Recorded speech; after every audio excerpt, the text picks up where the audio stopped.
Shalom, orang-orang terbahagia di dunia. Full Gospel Businessman Fellowship International atau FGB MFI adalah sebuah organisasi yang didirikan oleh Demos Sakarian pada tahun 1952 untuk menjangkau orang-orang agar kembali kepada keluarga, bisnis, karir, dan Tuhan.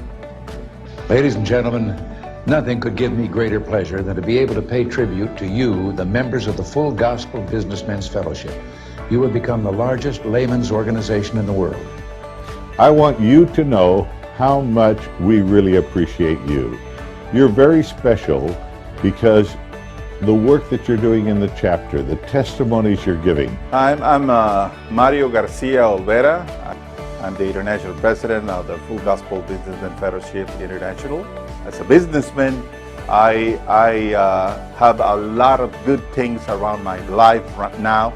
I'm trying to share that with you, and I want to welcome you to the fellowship and ask you to be part of this great fellowship. FGB MFI Indonesia dimulai tahun 1976 dan berkembang hingga berbagai kota di Indonesia dan telah banyak memberkati keluarga. Saya Ardian Kristanto menyambut kedatangan Anda di dalam wadah ini. Anda akan bertemu dengan begitu banyak para pengusaha di Indonesia yang memiliki integritas yang tinggi. Kiranya melalui wadah ini, kehidupan Anda, kehidupan keluarga, bisnis, dan pelayanan Anda bisa menjadi berkat bagi begitu banyak orang yang membutuhkan. Ladies of the Fellowship adalah wadah kaum wanita di bawah naungan FGB MFI. Ayo para FGB Men, ajak istrimu untuk bergabung bersama-sama di wadah Ladies of the Fellowship atau LOF. Di wadah ini kita seperti masuk ke dalam sebuah bengkel. Kita di dalam dipoles, diperbaiki, dipulihkan sehingga ketika kita siap untuk pergi, siap untuk melayani, dan siap memberi dampak bagi bangsa dan negara ini. FGB MFI merupakan organisasi yang sangat tepat buat kita semua para pengusaha muda. Baik Anda yang datang dari kalangan profesional maupun entrepreneur, dengan memiliki lebih dari 8.000 member pengusaha di seluruh Indonesia maupun 80.000 para pengusaha member yang tersebar di lebih dari 130 negara di seluruh dunia. Anda dapat memperluas network Anda di dalam dunia bisnis melalui wadah ini. Menampingi perjalanan organisasi ini dengan kesaksian pria-pria dan wanita yang memberikan inspirasi bagi kehidupan masa kini. Di MFI Indonesia berpartner dengan pertama Palang Merah Indonesia mengadakan donor darah secara rutin.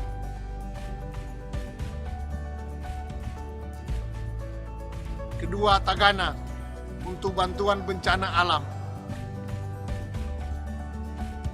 Ketiga, Jaringan Doa Nasional mendoakan bangsa dan negara tercinta Indonesia agar damai dan sejahtera.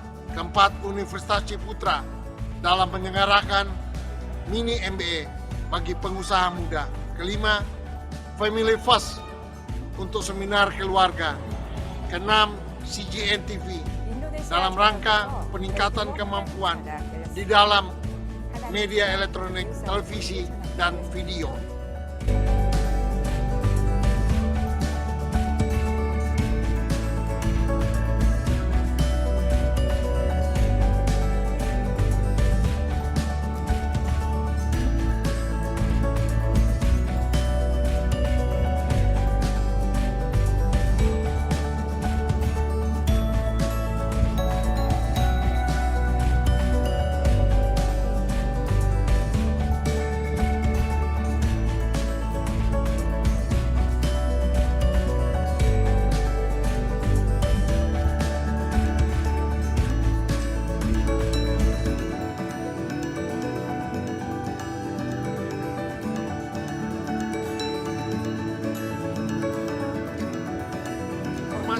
selengkapnya, kunjungi website kami.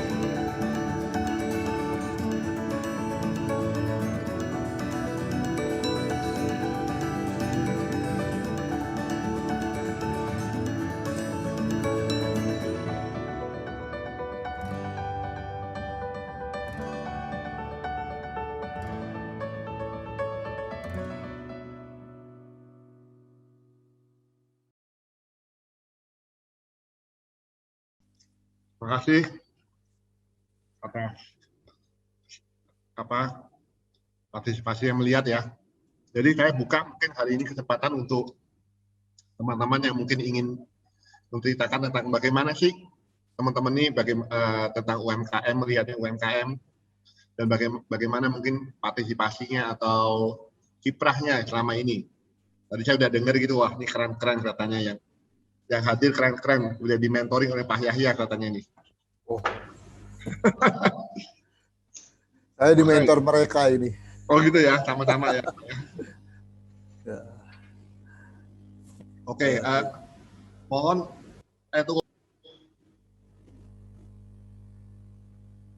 Saya mohon mungkin ada kesaksian.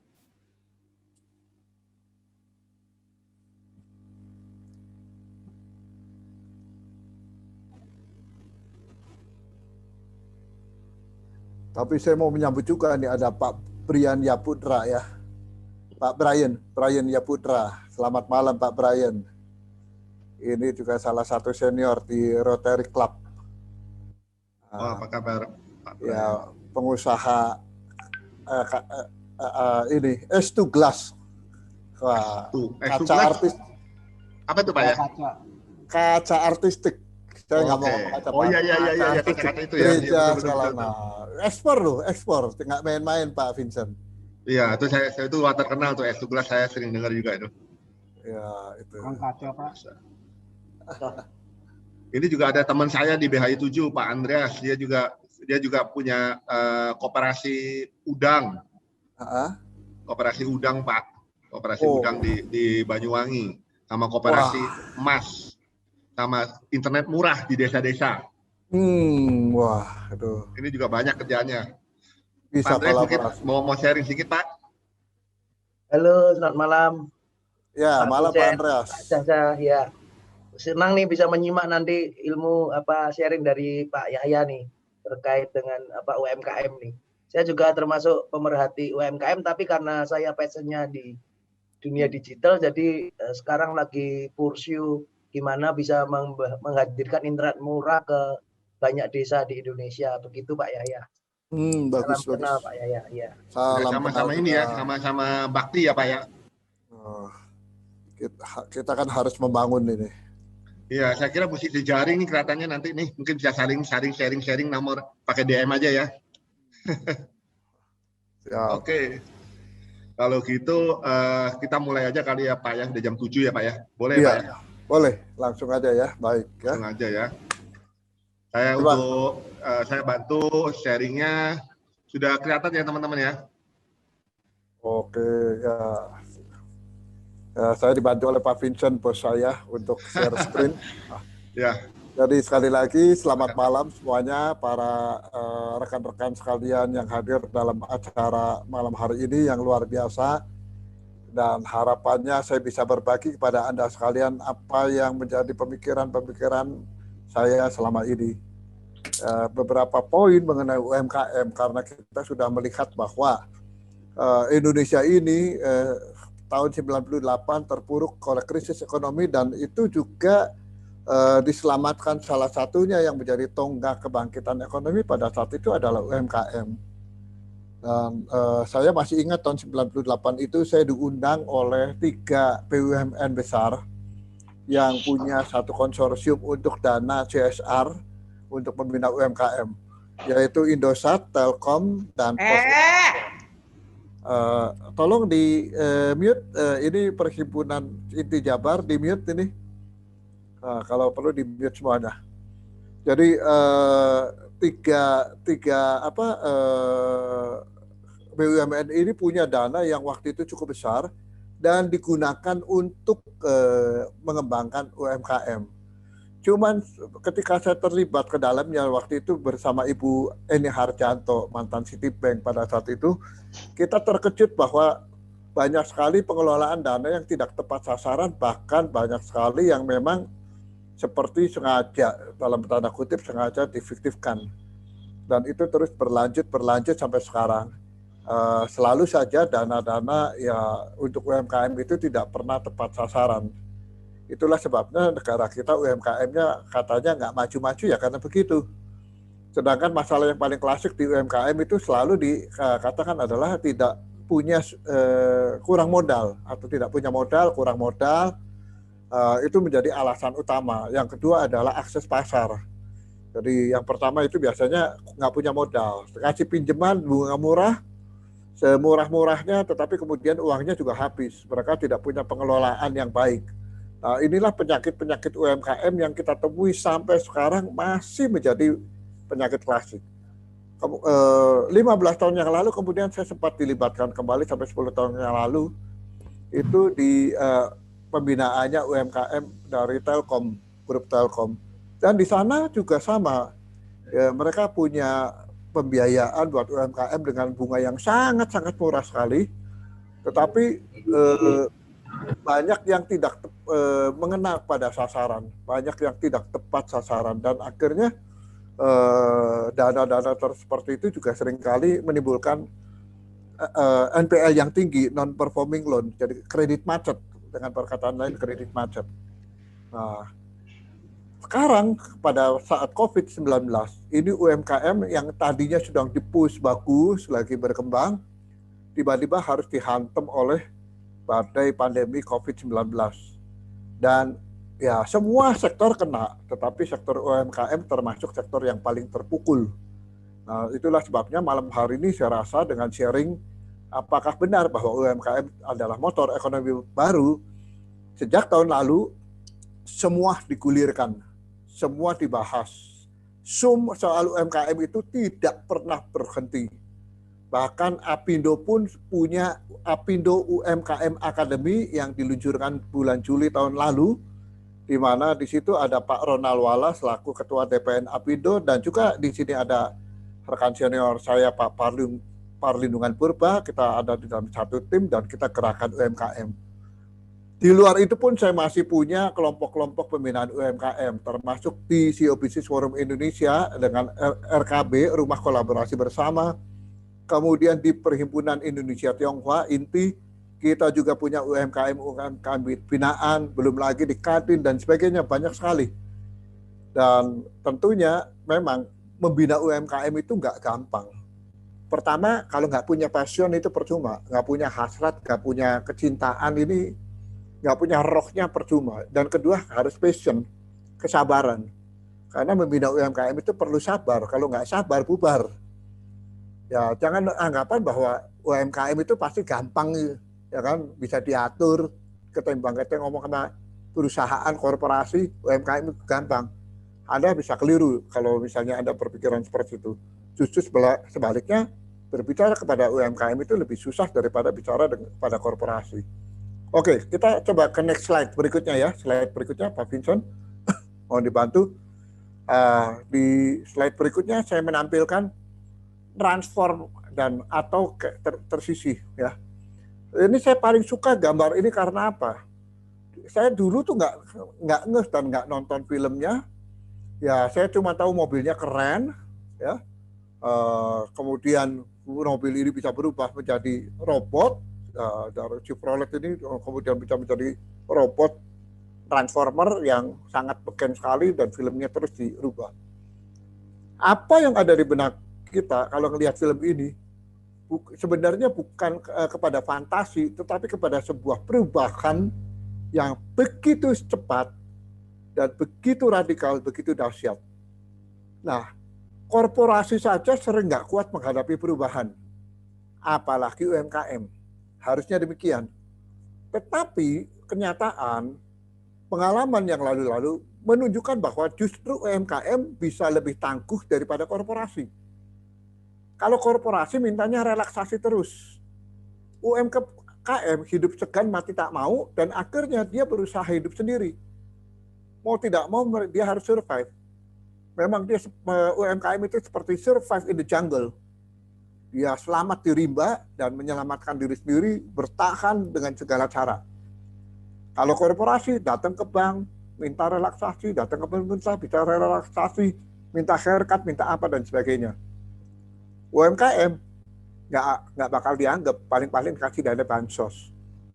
Tapi nilainya nggak ada artinya. Ya, oke. Jadi perubahan itu begitu radikal.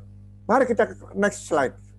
Slide berikutnya supaya kita nanti punya waktu cukup banyak untuk berdiskusi. Nah, ini peta UMKM di Indonesia. Yang total jumlahnya katanya ada sekitar 62.900.000 sekian UMKM. Dan lihat mengerucutnya. 98% itu ada di UMKM kelas bawah yang omset per tahunnya itu kecil. Cuman ya sampai dengan 300 juta. Asetnya juga paling-paling sampai 50 juta. Kalau misalnya sampai 300 juta, mungkin juga ada yang omsetnya cuma 50 juta.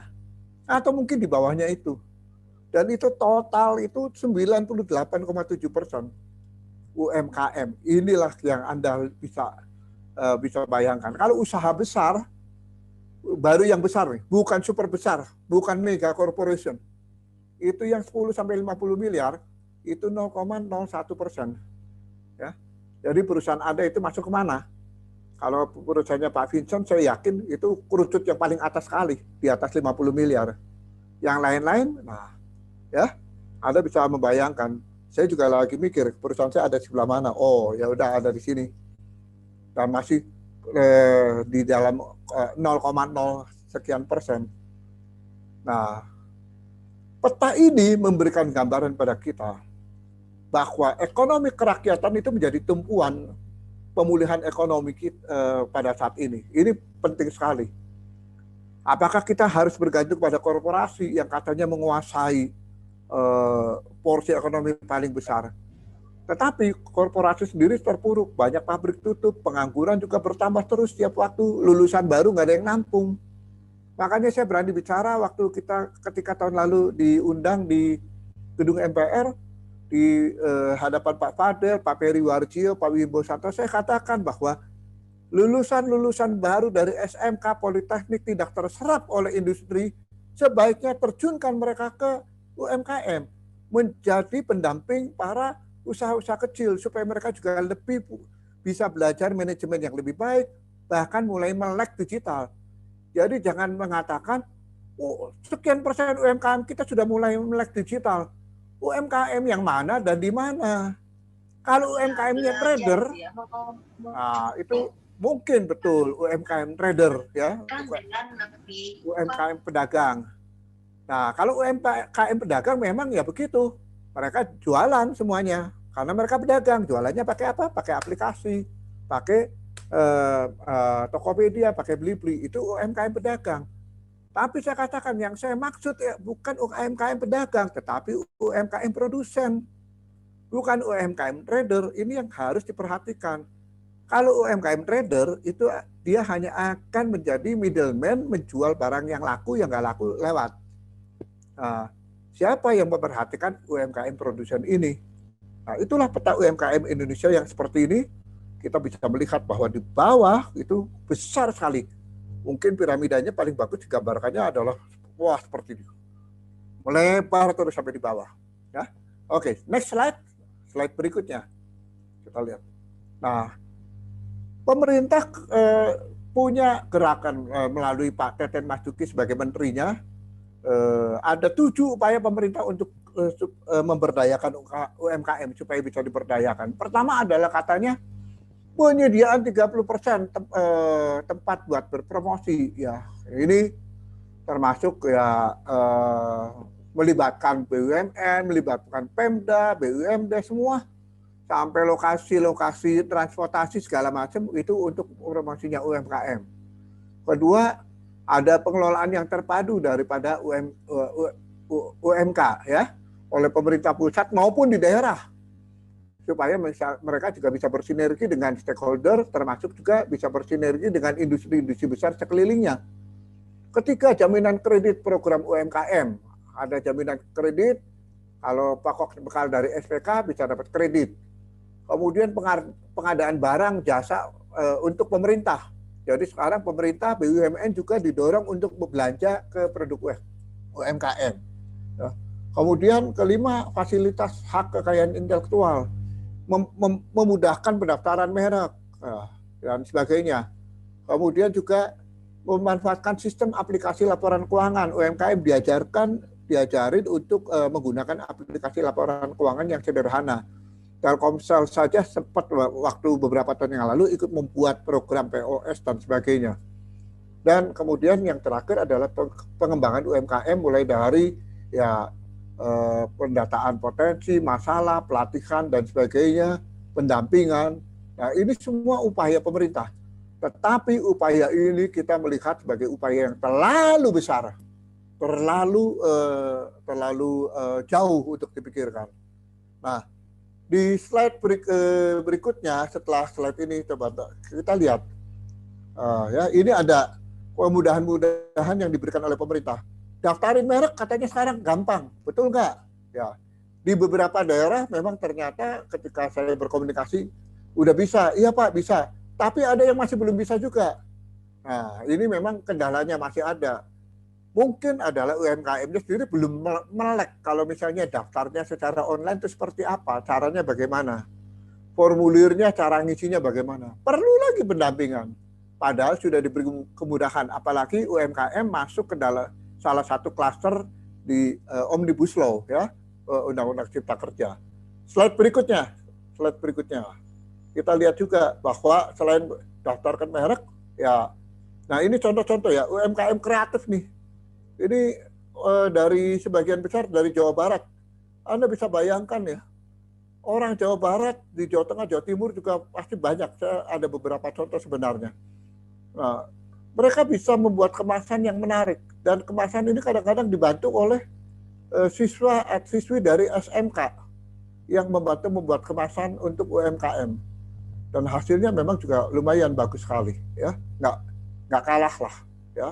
Daripada cuma diplastikin seperti begini misalnya, ya cuma diplastikin, ini wedang ungu tapi diplastikin begini aja, ya kalau seperti ini dengan dikemas yang lebih bagus, harganya pasti beda lah, pasti jauh, ya. Coba lihat slide berikutnya. Nah, ini juga ada makanan jomblo halal, pakai mereknya jomblo halal, sama pacar apa, ini mirip kayak kopi kenangan, tapi ini sebelum kopi kenangan ini, ya, ini ada merek jomblo halal dan sebagainya. Anda lihat, saya mendampingi seorang yang bernama Ipang. Ini membuat ekoprint dia di Lembang dan sudah sempat dikirim contohnya sampai ke Pasifik, sampai ke Belgia. Ya, sudah mulai ada beberapa permintaan. Ya, saya ajarkan supaya dia bukan hanya membuat kainnya saja, tetapi juga bekerja sama mungkin dengan desainer-desainer sehingga bisa diekspos dalam bentuk yang sudah jadi, sudah lebih menarik lagi. Nah, kemudian Anda bisa lihat di bawahnya Momchip, ada Momchip itu buatan batu, UMKM dari Batu Malang seperti ini. Ini sudah ekspor sampai ke Amerika, sampai ke California. Ini paprika, ya, paprika chips yang jadi digoreng kering. Nah, kemudian ada lagi Bagor, bawang goreng, itu dari Kuningan, itu juga sudah belajar ekspor, sudah sampai ke Hong Kong, ke Selandia Baru, ya. Di salah satu peserta di sini saya juga perkenalkan ada Ibu Shirley. Ibu Shirley juga UMKM dari Surabaya yang memproduksi ini, cookies, kemudian memproduksi parmesan yang dari Mete, parmesan nabati yang biasanya kita keju nabati, ya, seperti ini. Nah, kan, kemudian juga beliau memproduksi kecap yang, wah, ini kecap sehat. Semuanya produksinya makanan sehat. Ini kecap asin yang terbuat ya dari kelapa dan ini tanpa pengawet, tanpa macam-macam. Kecap manisnya juga sama. Nah, ide-ide kreatif dari UMKM itu banyak sekali. Di bawah itu ada Waiki. Waiki itu adalah kue roll, roll tart, tapi dibentuknya kayak lontong. Dan itu mulai jadi oleh-oleh, itu Semarang. Nah, sebelah kanan kiri bawah itu ada rengginang rasa telur asin, itu dari Jawa Timur. Nah, banyak sekali ide-ide UMKM yang sebenarnya luar biasa. tetapi kita tidak pernah mungkin sebagai pengusaha yang lebih ya pengusaha besar nggak pernah memikirkan bahwa sebenarnya kalau kita menjadi pendamping mereka, menjadi mitra mereka, mereka pun akan menjadi besar dan bahkan bisa ikut membesarkan kita. Apalagi kalau di retail menyediakan space-nya untuk produk-produk UMK yang betul-betul sudah dikurasi dengan baik, penampilannya baik. Ya, otomatis mereka juga akan hidup dan memberikan kontribusi juga kepada bisnis kita juga loh. Jangan salah ya. Mereka bisa memberikan kontribusi kepada bisnis kita. Oke, klik berikutnya. Slide berikutnya. Mari kita lihat. Nah, ini adalah salah satu contoh bagaimana UMK itu nggak bisa dipandang sebelah mata. Ini pesertanya ada di sini. Tanda tangan kontrak UMKM kopi kontrak dengan Australia. Ya. Nah, saya ikut mendampingi, menyaksikan di Indonesia, bayarnya di Australia itu di gedung Konjen. Jadi didampingi Ibu Konjen untuk menandatangani. Tanda tangannya virtual, sekarang nggak usah ketemu, langsung virtual ya. Untuk kontrak dengan Australia 1 tahun senilai 500.000 US dollar. Nggak kecil kan? Buat UMKM itu nilai yang lumayan besar. Nah, semangatnya yang paling penting dalam hal ini bahwa peluang itu harus seperti bola yang harus dijemput, jangan ditungguin terus. Nah, itulah semangat UMKM itu lebih penting daripada sekedar kasih modal. Karena kalau dikasih modal nggak ada semangat, modal habis, sudah bye-bye. Ya. Oke, slide berikutnya. Supaya kita lebih banyak waktu berdiskusi. Nah, ini kadang-kadang UMKM juga nggak ngerti apa PIRT itu apa. Datang pada saya, Pak, caranya PIRT bagaimana? Kok susah, Pak? Prosedurnya susah dan sebagainya. Kuncinya karena mereka malas mencari informasi. Nah, sedangkan sekarang sudah ada kemudahan. Sertifikat produksi pangan industri rumah tangga udah ada. Aturan mainnya segala macam. Masih nanya lagi, Pak, itu yang namanya Bitly itu caranya gimana? Nah, ini kan juga satu hal kecil yang ternyata walaupun pemerintah sudah punya format sederhana, mereka masih bisa belum paham. Apa sih itu Bitly itu apa? Ya jelas aja kalau ibu-ibu umurnya 50-an suruh Bitly _SPP online link caranya gimana? Bingung dia. Megang handphone saja dia nggak tahu untuk browsing. Tahunya cuma untuk apa? Nelpon, WA, SMS, seperti itu. Masih banyak yang belum tahu. Ternyata tidak semudah itu ya. Padahal sudah diberikan kemudahan. Coba slide berikutnya lagi. Mari kita lanjut slide berikutnya. Nah, seperti sertifikasi halal. Mereka juga nanya, kalau misalnya pakai logo halal harus kemana? Dikasih kemudahan lagi. Ya, dikasih aturan urutan-urutan prosesnya mulai dari harus punya nomor induk berusaha NIB. Nah, kalau ngomong punya NIB enggak? Pak, NIB itu apa? Nah, nanya lagi, balik lagi, ya kan? Terus punya NIK enggak? NIK itu apa? Itu nomor yang ada di KTP itu. Nah, oh itu Pak, saya nggak ngerti itu apa. Memiliki alamat domisili yang jelas enggak? Pak, saya rumah masih ngontrak. Nah, ini masalah lagi kalau masih ngontrak ya. Nah, terus semuanya. Kemudian balik lagi ketika Bitly sertifikat halal, mereka juga masih bertanya. Nah, di sini juga ada kriteria usaha mikro. Kalau misalnya modal usaha kurang dari 1 miliar, itu, ya, dan hasil penjualannya kurang dari 2 miliar, itu masuknya usaha mikro. Nah, mereka nggak ngerti mikro itu apa. Pokoknya kamu usahanya masih kecil banget, ya, masih mikro. Nah, ini sudah disederhanakan, namun masih tidak mudah dicerna, tidak mudah dipahami. Inilah masalah tingkat edukasi bangsa kita yang memang masih menjadi PR besar. Pemerintah tidak bisa serta-merta cuma bikin aturan penyederhanaan kemudian disosialisasi di televisi, di apa segala macam, enggak. Karena petugas aparatnya pun masih kurang bisa menjelaskan sampai ke mereka-mereka yang berkepentingan. Kadang-kadang aparatnya juga sungkan-sungkan ngejelasinnya asal, cuma kasih lembarannya. Bapak baca aja ini di sini. tidak ada usaha untuk betul-betul melakukan pembinaan sampai betul-betul UMKM itu bisa jalan, paham dan menjalankan. Oke, slide berikutnya silakan. Slide berikutnya. Nah, ini juga ya, izin edar. Nah, izin edar BPOM. Ini kalau udah makanan, kemudian juga produk perawatan, ya seperti beberapa produk perawatan yang saya dapat contohnya, ada yang bikin saffron dan sebagainya.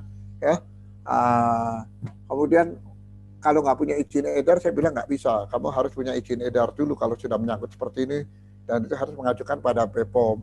Termasuk makanan juga seperti itu, harus punya izin edar. Wah, Pak, repot lagi Pak biayanya, dan BPOM itu lama. Mau tidak mau, yang penting kamu berusaha dulu. Dan sudah ada aturan jelasnya, urutan-urutannya, ikutin aja dulu semuanya. Yang betul-betul tekun, ya ternyata berhasil. Ya salah satunya di Jakarta itu Teh Pucuk, dan dia coba belajar sendiri, ngajuin sendiri, bolak-balik, akhirnya cepat dapat dalam waktu kurang nggak sampai berapa bulan, 3 bulan, semuanya udah beres semua, sehingga dia akhirnya lebih lega untuk memasarkan produknya. Nah, kalau yang masih ragu-ragu, masih takut-takut, ya akhirnya terhambat cukup lama, ya. Dan akhirnya pada saat produknya udah mulai beredar, ada rahasia, produknya diambil, langsung nangislah dia. Ya. Oke, klik berikutnya. Nah, jadi di sini transformasi UMKM itu penting sekali. Ketika saya dari dulu memberikan penyuluhan, memberikan ceramah kepada pihak UMKM, itu saya bisa mempelajari dan memahami bahwa masalah yang paling krusial buat mereka itu sebenarnya adalah mindset readiness dan mentality readiness. Mindset artinya begini, mereka ini harus diajar sebagai pengusaha, belajar sebagai wirausaha. Artinya di situ mindsetnya adalah harus berani mengambil risiko. Di situ harus memahami mau jual apa. Dan harus memahami, harus kerja secara profesional. Kantong kiri dan kantong kanan harus dipisahkan. Ketika mulai untung harus disisihkan. Ini mindsetnya harus berbeda. Bukan mindset rumah tangga. Kalau masih mindset rumah tangga karena memang produksinya di rumah, kerjanya di rumah, semua di rumah, dengan mindset rumah tangga, ada kebutuhan sedikit, ini uang dari usaha dipakai. Nah, ini mindsetnya nggak siap kalau seperti ini. Sehingga akhirnya Pak, uangnya habis lagi. Begitu uangnya habis, nyari pinjaman sana sini. Begitu nyari pinjaman sana sini, nggak dapat pinjaman gimana? Langsung bandek, berhenti. Dan langsung menyerah. Nah, kemudian kedua, ketika produknya itu sekali mungkin dipasarkan nggak laku. Bikin 10 lakunya 1. Bikin 20 lakunya 3. Bikin lagi 20 lagi lakunya cuma 5. Bikin lagi 20 lakunya kok 6. Bolak-balik, akhirnya dia belum apa-apa sudah berpikir, saya nggak mungkin jadi pengusaha. Saya nggak mungkin berhasil. Ini mindsetnya. Begitu mindsetnya sudah seperti itu, mentalnya drop, udah nggak siap, langsung menyerah, give up. Kalau sudah yang kayak gini, jangan kasih video never give up, percuma. Jangan kasih motivasi yang gila-gilaan, percuma. Dia jangan mereka ajak teriak-teriak, jingkrak-jingkrak. Kalau UMKM itu jangan diajarin teriak, jingkrak-jingkrak sama kayak gaya motivator, jangan. Karena yang paling penting itu adalah mindset dan mentalitas mereka. Mindsetnya harus ditun, apa itu enggak tidak bisa dalam sekejap diajak dikasih seminar motivasi, diajak loncat-loncat, pasti jadi. Enggak. No. Hanya seberapa orang. Justru permasalahan yang mendasar mereka yang harus kita pahami dulu. Masalahnya ada di mana? Ada UMKM nggak berhasil, udah barangnya bagus tapi nggak bisa jalan terus, nggak bisa berkelanjutan. Kenapa? Ternyata karena campur tangan dari keluarga, campur tangan dari mertua. Sehingga mertuanya ikut merecoki, harus begini, harus begitu. Loh, kenapa mertua mau merecoki? Karena saya tinggal sama mertua. Oh ya, susah lagi.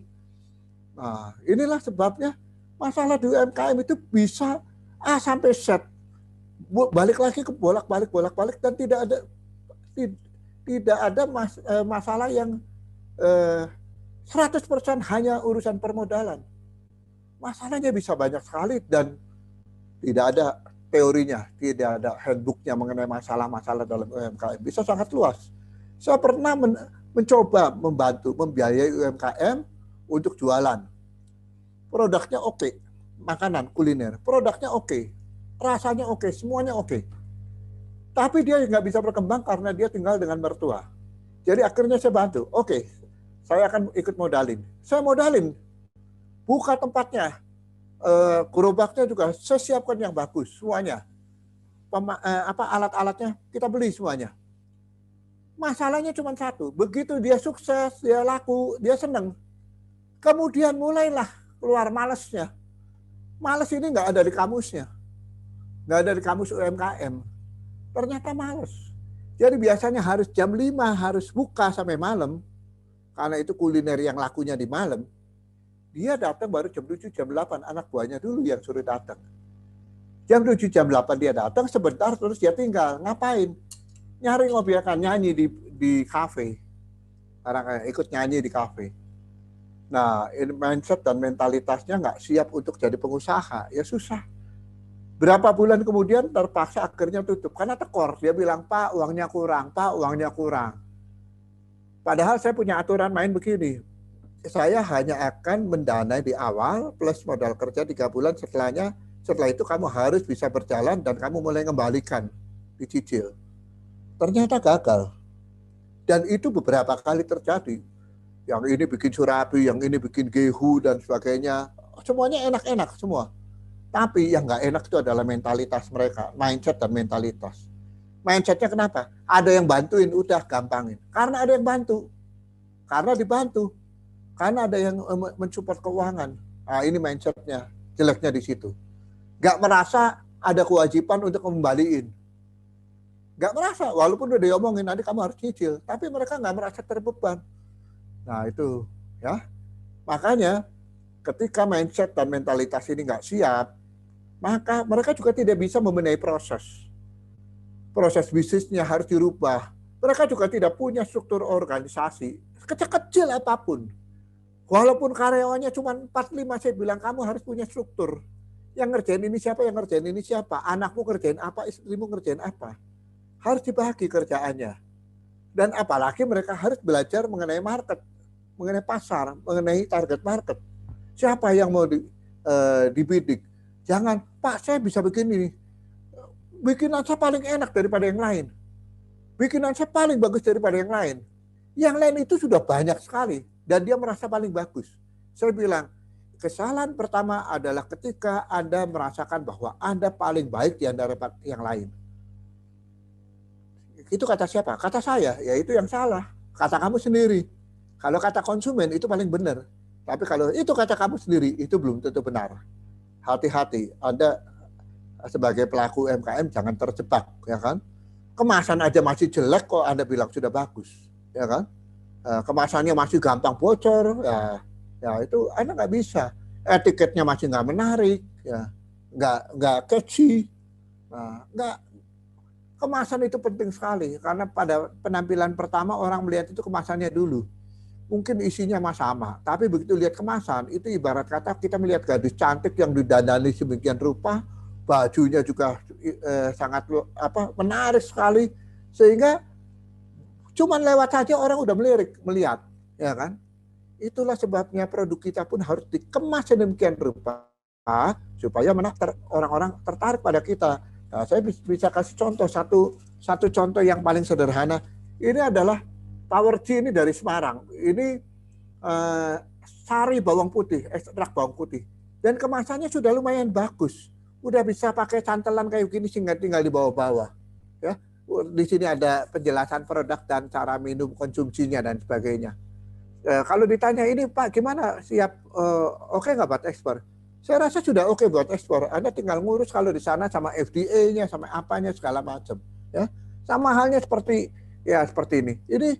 Ini juga tadi dari Ibu Shirley Surabaya. Sudah ada nutrition fact-nya. Botolnya apik. Botol kecap biasanya gede. Ya ini nggak gede-gede kayak Kikoman. Ya, kecil aja. Nah, menarik, ya kan? Ya, saya bilang kemasan itu juga akan menentukan harga kamu nanti dinilai berapa, value-nya berapa. Kalau misalnya kemasannya jelek, ya kamu dianggap murah. Mau kamu bilang rasanya paling enak, belum tentu kamu akan dilirik orang. UMKM dari Jawa Barat juga ada bikin garam. Nah, ini garam. Garam yang diproses dengan geomembran sehingga murni putih sekali ya. Nah, ini tuh. Ya. Nah, ini dari Pangandaran. Kacang juga diproses sedemikian rupa, kemasannya menarik ya kan. Ini ekspor ke Australia. Banyak sekali. Nah, kalau kita mau naik kelas, mindsetnya harus berubah dulu. Saya bilang sama UMKM, mau naik kelas, mindsetnya berubah, mentalitasnya berubah. Nah, di sini saya mengajak rekan-rekan yang hadir di acara ini, kalau kita mau, kita jadi pembina mereka. Saya membina ada ratusan UMKM. Nah, hampir tiap hari itu, ya handphone saya dipenuhi dengan pertanyaan-pertanyaan. Sore tadi nanya soal pengolahan porang untuk ekspor ke Jepang dan sebagainya. Jadi kalau kita bisa membina mereka, mungkin kita nggak punya modal, nggak apa-apa, tapi punya know-how, punya akses pasar, kalau kita bisa membina mereka ini luar biasa. Kenapa demikian? Oke, kita klik slide berikutnya. Slide berikutnya, kita klik ya. Inilah yang dibutuhkan UMKM. Sebuah ekosistem yang dibutuhkan. Bukan apa-apa, ekosistem. Kalau modal itu percuma. Saya bisa berdebat pada pemerintah ketika saya ikut di dalam komite vokasi dan saya diminta di situ ada vokasi UMKM. Nah, kenapa harus ada Pak? Itu Jawa Barat. Kenapa mesti ada vokasi UMKM? Nah, jadi saya bilang karena memang mereka UMKM ini perlu kita bina, kita perlu ajarin, kita perlu latih, kita perlu kasih pendampingan dan kita perlu mengajak mereka bukan hanya sekedar diajarin produksi yang bagus, gimana kualitas yang bagus, enggak. Nah, sekarang saya tanya, pemerintah kita, Anda sebagai regulator bisa enggak membayangkan sebuah ekosistem UMKM? Coba contohnya saja ya. Kalau cuma pemerintah dengan UMKM, kita tarik garis ya dari UMKM dengan pemerintah regulator, itu kan tidak ada artinya, cuman menyangkut masalah perizinan dan sebagainya, paling-paling juga ke masalah ada pelatihan gratis buat UMKM. Kenapa nggak ada artinya? Percuma. Yang kita perlukan adalah sebuah ekosistem di mana UMKM itu butuh juga lembaga keuangan. Ya, kalau nggak ada lembaga keuangan yang baik itu bank atau non-bank, atau mungkin juga menggunakan fintech, tapi jangan fintech yang membebani dengan bunga yang nggak kira-kira. Ya. UMKM juga butuh apa lagi? Butuh platform digital, tapi mereka harus diajarin platform digital supaya bisa berjualan, memasarkan produk secara digital, e-commerce. UMKM juga butuh logistik, butuh shippernya siapa, ya kan? Itu bagian daripada ekosistem ini. Saya berbicara dengan grup Lorena, Ibu Eka, ownernya, CEO-nya, saya bilang bagaimana supaya grup Lorena dengan transportasi daratnya segala macam, punya kurir dan sebagainya itu bisa ikut membangun sebuah ekosistem di mana di situ peranan logistiknya juga mereka bisa ambil. Nah, ya kan? Kemudian nanti di setiap titik-titik itu bisa menjadi mikro logistiknya. Nah, dan ini di-link lagi sama apa? Dengan platform digitalnya. Sehingga kalau pesan kan gampang, pesan pakai udah pesan di platform digital, langsung kirimnya dari mana yang paling dekat. Nah, kemudian distribusi konvensional UMKM juga tetap butuh. Walaupun pada saat ini agak sedikit berat. Kenapa? Retail yang besar-besar seperti ya supermarket itu segala macam lagi kesulitan keuangan mereka. Kenapa? Pembatasan. Yang masuk ke toko harus dibatasi dan sebagainya, jam bukanya dibatasi. Sehingga akhirnya drop, performanya drop semua. Yang bagus sekarang cuma di tingkat minimarket. Ya, minimarket masih laku, masih oke. Walaupun minimarket itu juga terakhir sempat dibatasi, jam 7 harus sudah tutup, tapi tetap laku. Ya, tetap mereka kebutuhan-kebutuhan utama paling pokok ada di sana. Dan sangat luar biasa ketika minimarket itu juga ikut jualan frozen. Ayam frozen di Indomaret itu bisa laku. Kenapa? Orang-orang mikir ya udahlah, mendingan beli yang frozen. Langsung mereka punya stok frozen di rumah juga. Nah, jadi inilah ekosistem semuanya yang kita harus pikirkan bersama-sama.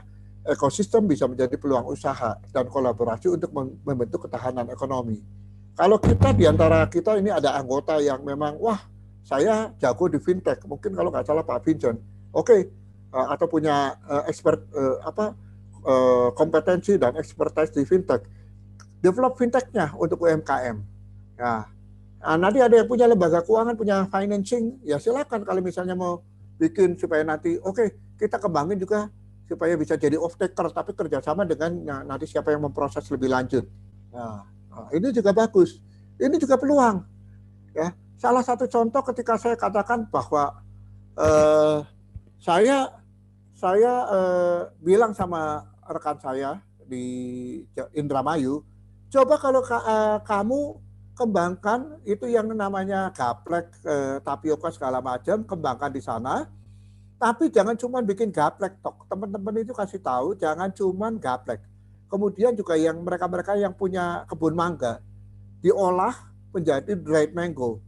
Ya Pak, tapi modalnya nggak ada dan biasa udah dimainin sama tengkulak. Tengkulak datang bayar dulu. Oke, kalau gitu sekarang kita datang ke bank misalnya.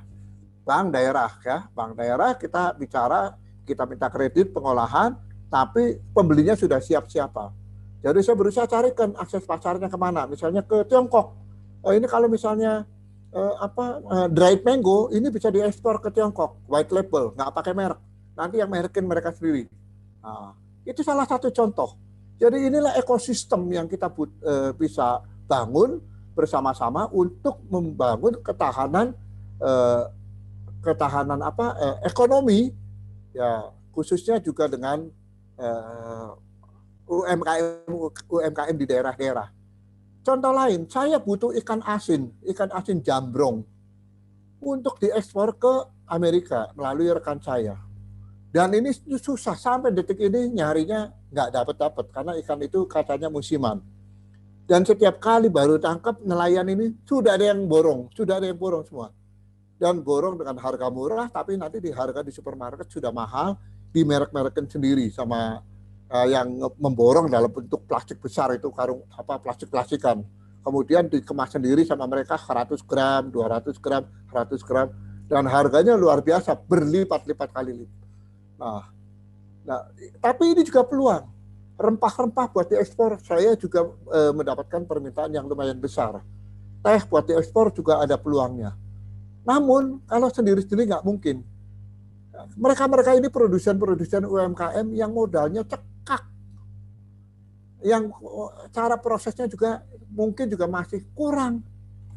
Nah, kopi saja, kalau petani kopi, jemur kopi itu langsung di atas tanah. Saya bilang ini salah, nggak boleh langsung di atas tanah, naikin sedikit. Nah, karena mereka pemahamannya kurang. Ya, tapi begitu mereka diajarin, kasih tahu cara proses yang lebih baik, kualitasnya naik, harganya juga lebih bagus. Ya, itulah sebabnya kita perlu memberikan perhatian pada UMKM ini dan bentuk ekosistem. Kalau kita bisa terlibat ke dalamnya itu sangat baik sekali. Oke, slide berikutnya silakan. Nah, ini bagaimana supaya kita bisa membawa UMKM kita ke next level. Ya, ini simpel saja saya ingin menyampaikan. Yang penting itu UMKM juga ini harus ada penguatan manajemen. Ngajarin mereka soal produk, ngajarin mereka suruh daftarin merek, ngajarin mereka untuk jaga kualitas, ngajarin mereka untuk administrasi, sampai ngajarin mereka untuk bikin bisnis model.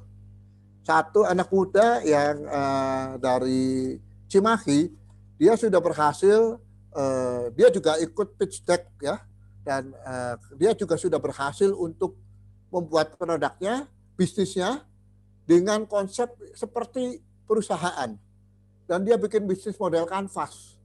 Kemudian saya minta dia sharing di grup kita, di grup rumah kolaborasi bersama. Dan sharing bagaimana membuat pitch deck sehingga bisa mendapatkan pemodal. Nah, produknya dia sendiri adalah jamur, ya, pengolahan jamur. Dia bikin jamur, chips, keripik jamur, sampai juga bumbu-bumbu yang terbuat dari jamur.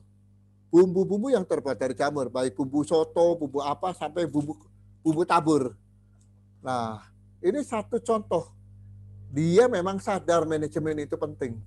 Dia sadar sekali, label etiket juga penting sekali, ya, harus informatif. Nah, dia sadar kualitas juga harus dijaga. Dia ngerti namanya expire date itu harus jelas berapa lama expire-nya. Dan supaya expire-nya itu bisa tahan, apa yang harus dilakukan dengan koridor aturan-aturan dari BPOM. Mau belajar seperti itu, manajemennya lebih baik. Ya, penyimpanan produk juga dia bagus. Nah, kemudian kalau misalnya sudah berkembang, tidak tertutup kemungkinan UMKM itu menjadi industrialisasi. Kenapa? Kapasitasnya perlu besar. Kalau sekarang buat ekspor, satu kontainer 20 feet 18 ton. Sedangkan UMKM A produksinya cuma 3 ton. UMKM B produksinya 4 ton. Ya kita kan harus keroyokan.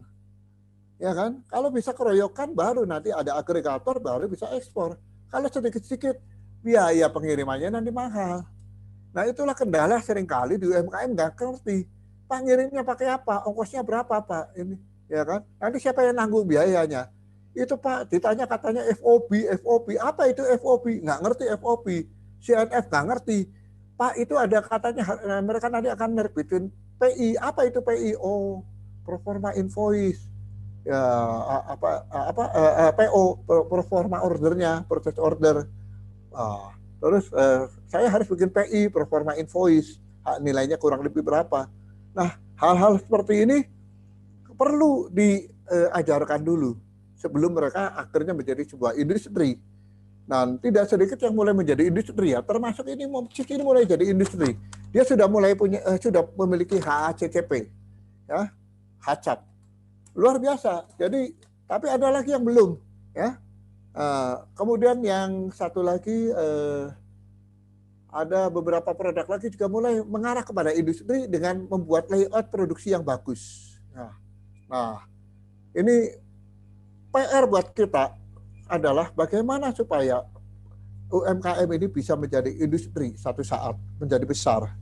Apabila UMKM ini menjadi industri, maka ekonomi kita akan lebih kuat.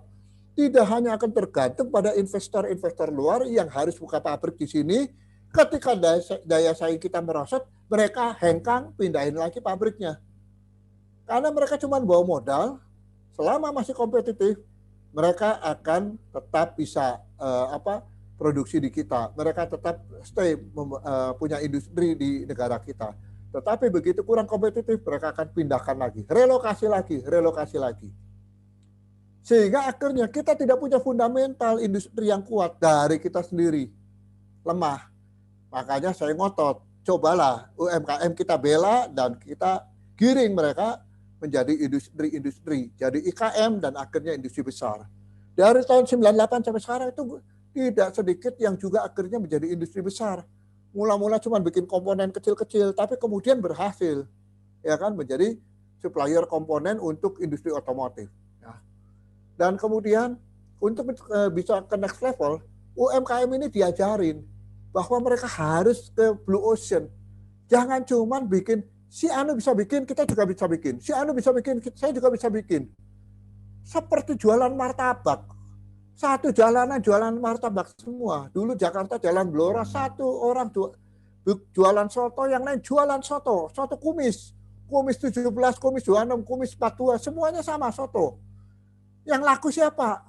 Ada satu yang laku. Begitu dia laku habis, dia pinter ngambil dari tetangga teman-temannya, saudara-saudaranya. Dia ambil dagingnya saja, kuahnya dia yang jualan. Rasanya sebenarnya sama. Yang membedakan itu apa? Tapi begitu mereka ya sepi semuanya sekaligus. Blue Ocean ini penting sekali. Mengerti inovasi ini penting sekali. Karena inilah yang akan menjamin keberlangsungan atau sustainability daripada bisnis itu.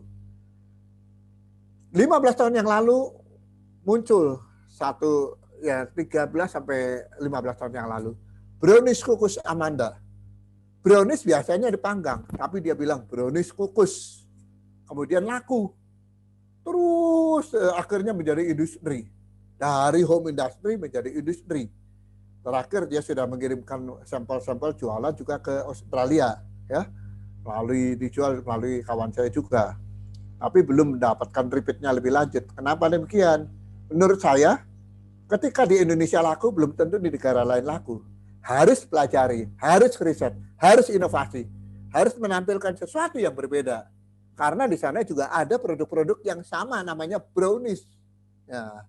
Nah, jadi apa yang harus kita tampilkan supaya produk kita itu dilihat berbeda dan lebih oke, lebih enak, bisa lebih diterima oleh lidah mereka. Nah, ini penting sekali. Blue Ocean dan inovasi itu penting.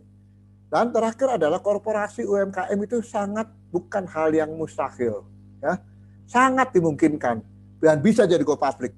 Itulah sebabnya di gedung MPR saya bicara, Pak Peri, apabila ada UMKM yang cukup bagus sudah beroperasi dengan baik, dia tidak bersaing. Ini UMKM produksi A, yang ini produksinya B, dan yang satu produksinya C.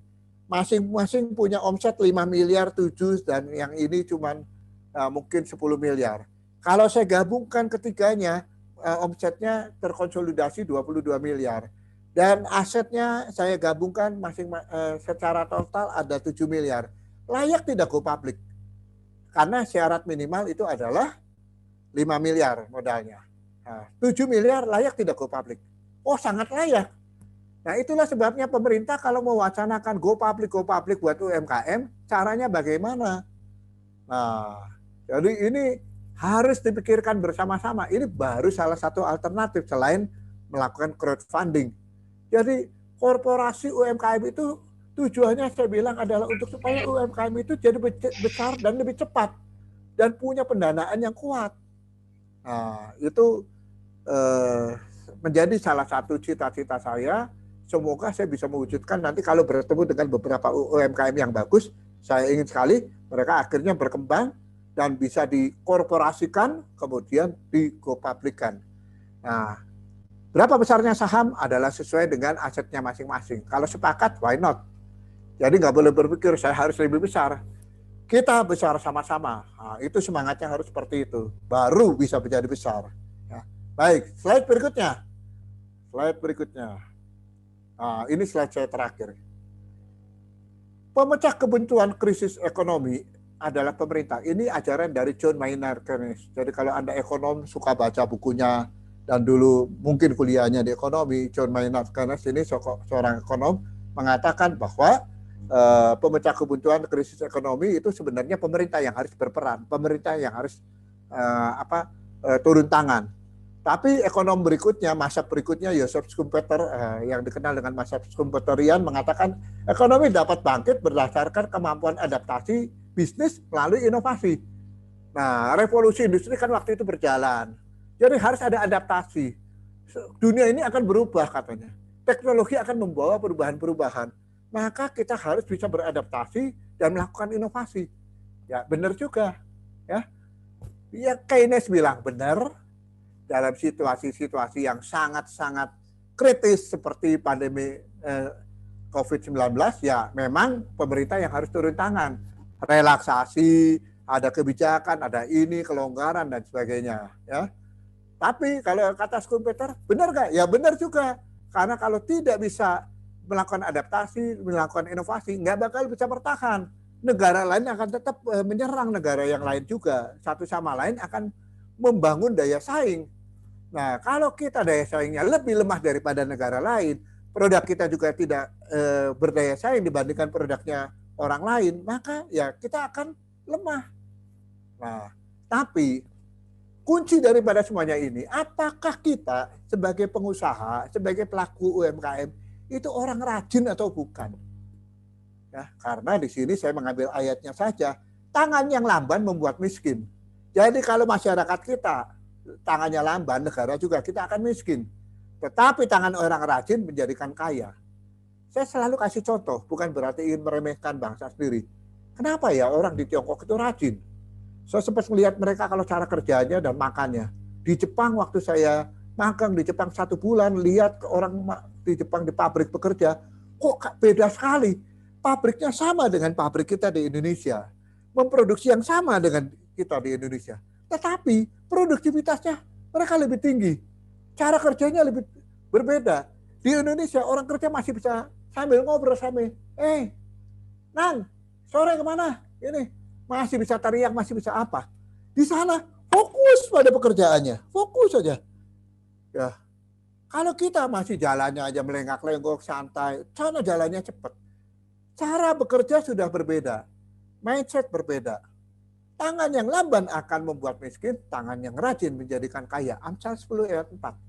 Jadi kita bertanya pada diri kita sendiri sekarang. Kita mau jadi UMKM yang sukses naik kelas atau tetap tinggal kelas? Kalau mau naik kelas maka kita harus lebih rajin. Kalau kita mau naik kelas maka kita harus bekerja lebih keras, lebih cerdas, terus belajar. Nggak boleh ketinggalan sama orang lain. Nah, itulah sebabnya saya selalu mengumpulkan kalau dengan UMKM saya, ya saya ajak mereka, ayo kita berpikir untuk kemajuan. Kita berpikir untuk sesuatu yang berbeda. Bahwa kita semua punya kesempatan untuk sukses. Kita punya kesempatan untuk menjadi besar. Saya juga berangkat dari UMKM. Industri saya salah satunya ke skincare juga UMKM. Tapi saya selalu membuat terobosan inovatif. Saya selalu mencari curug pasar yang orang lain tidak masuk. Saya masuk dulu. Dan disitulah hikmat daripada Tuhan itu penting sekali. Ya, Tuhan memberikan kita pencerahan. Tuhan selalu menjaga kita.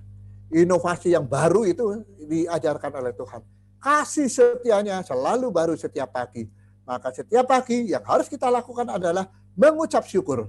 Ketika kita sudah mengucap syukur, kita minta petunjuk. Tuhan, apa yang harus saya lakukan hari ini untuk usaha saya? Apa yang harus saya lakukan untuk karyawan saya? Dan apa yang harus saya lakukan supaya bisnis saya bertahan dan terus bertahan dan menjadi berkat bagi banyak orang.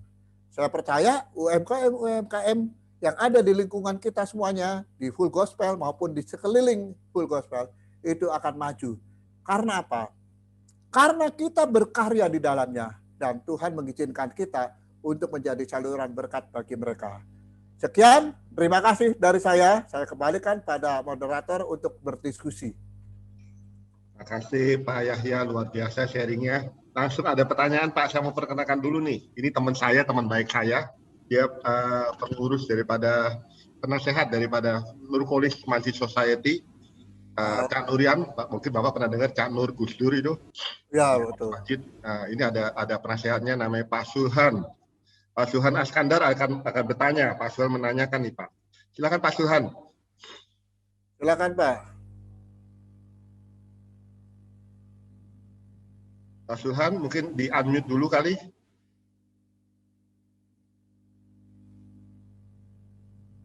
Atau kalau saya bacain aja deh Pak ya, kayaknya.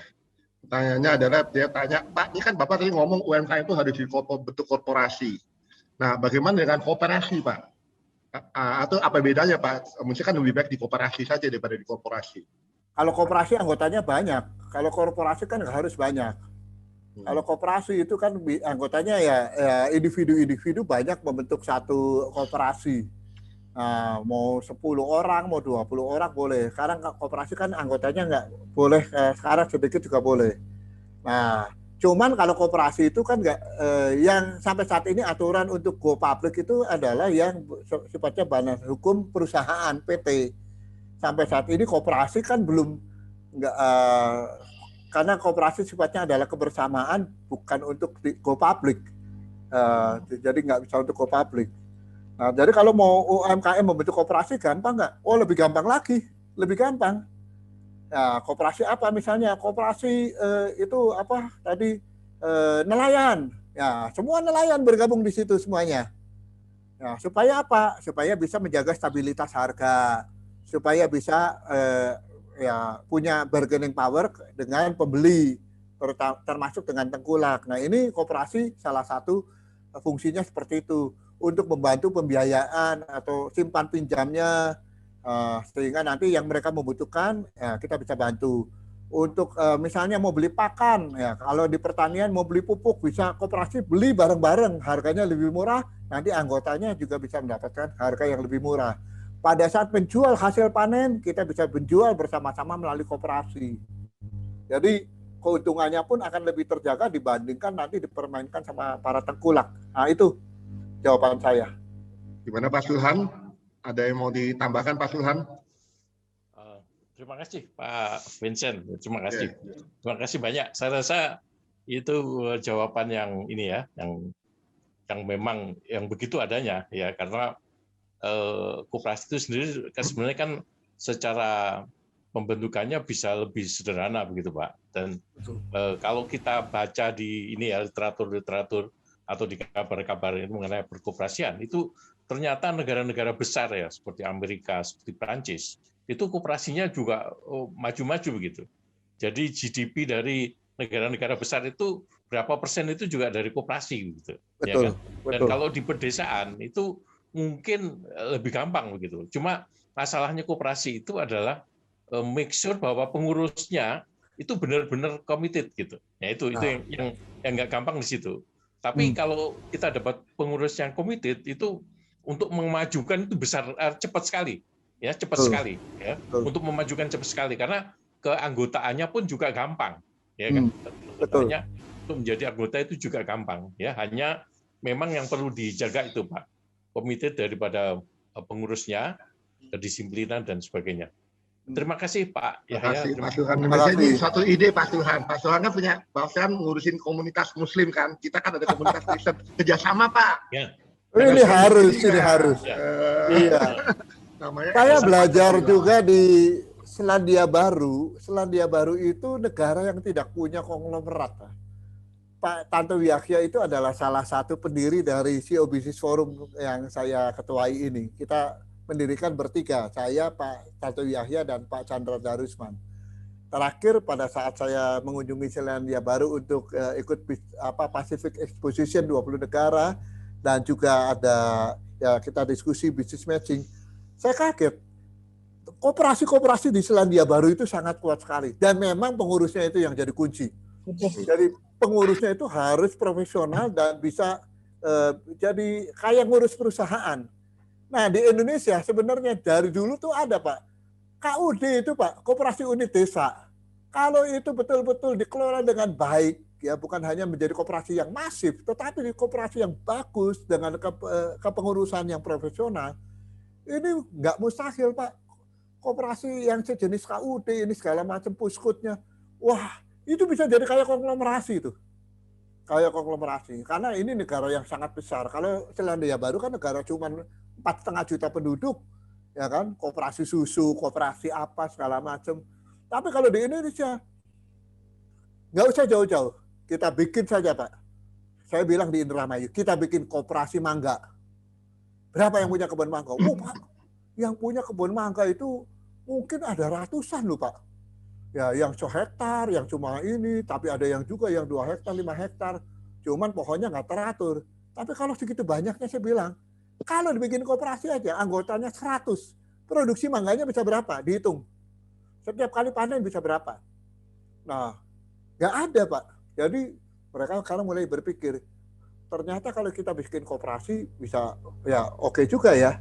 Apalagi kalau misalnya memang satu saat mereka, ya sudahlah, kita bikin PT saja sekalian, masing-masing punya saham sesuai dengan asetnya masing-masing, jadi modal di sana. Wah itu sangat besar sekali Pak, luar biasa. Dan itu tidak tertutup kemungkinan. Nah pencerdasan bangsa itu harus dilakukan dengan cara mengajarkan mereka hal-hal seperti ini. Jangan cuma disusuin, kasih pinjaman, kasih bansos, ya kan? Terus nggak maju-maju lagi, ya kan? Nah itulah. Terima kasih banyak Pak Suhan. Terima kasih. Silakan langsung kalau mau di DM ya Pak ya. Silakan ya Pak Suhan.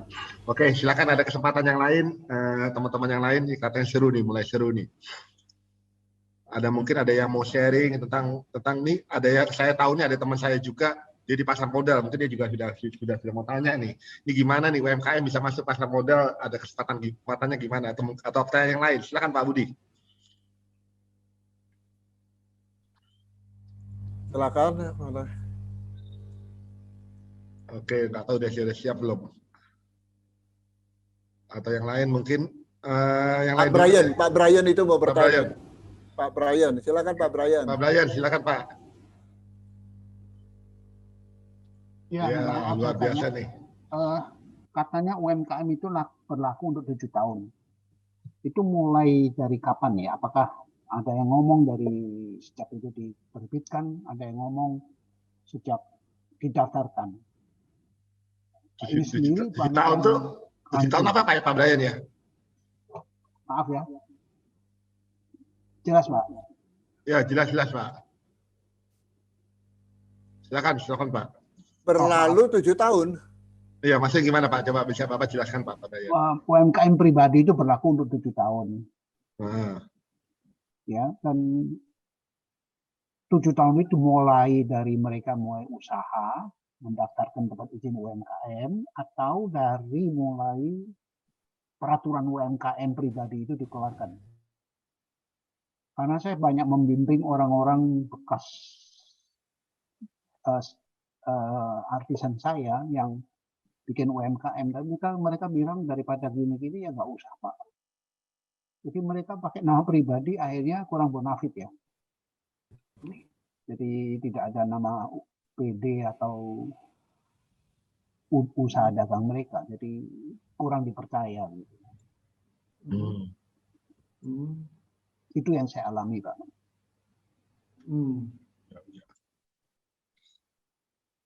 Mana Pak Yahya?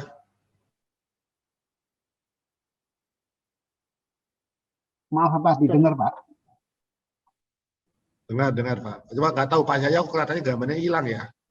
Pak Yahya, are you there? Oh ya. Oke. Pak Vincent bisa bantu saya untuk ulangi tadi. Ya, dia menanyakan Pak, katanya kan UMKM pribadi ini kan katanya masa berlakunya 7 tahun gitu ya Pak Brian ya? Ya betul Pak. Masa berlakunya 7 tahun. Nah ini yang saya sebenarnya kagak ngerti. Memang ada aturan itu, saya baru tahu Pak, aturan 7 tahun. Nggak ada aturan itu. Setahu saya tidak ada aturan itu. Tidak ada aturannya itu 7 tahun. Pasti ada Pak. Masih ada ya. Dan bagi CV dan PT itu hanya 3 tahun. Itu rujukannya peraturan yang mana Pak? Pajaknya. Oh pajaknya. Oke. Ya, kalau yang pajaknya itu mungkin saya juga harus mempelajari. Nah, besok ini Pak, besok saya ada Zoom khusus juga dari RKB. Kita membedah masalah pajak UMKM Pak. Aturan-aturan baru. Besok jam 7:30 malam. Nanti saya akan kasih linknya. Ya, Bapak Karena mungkin ada beberapa aturan baru dan orang ya, jadi yang kompeten dari konsultan pajak UMKM-nya akan berbicara. Gitu. Itu Pak Brian. Terima Nanti kasih. saya akan pelajari dulu sekali lagi.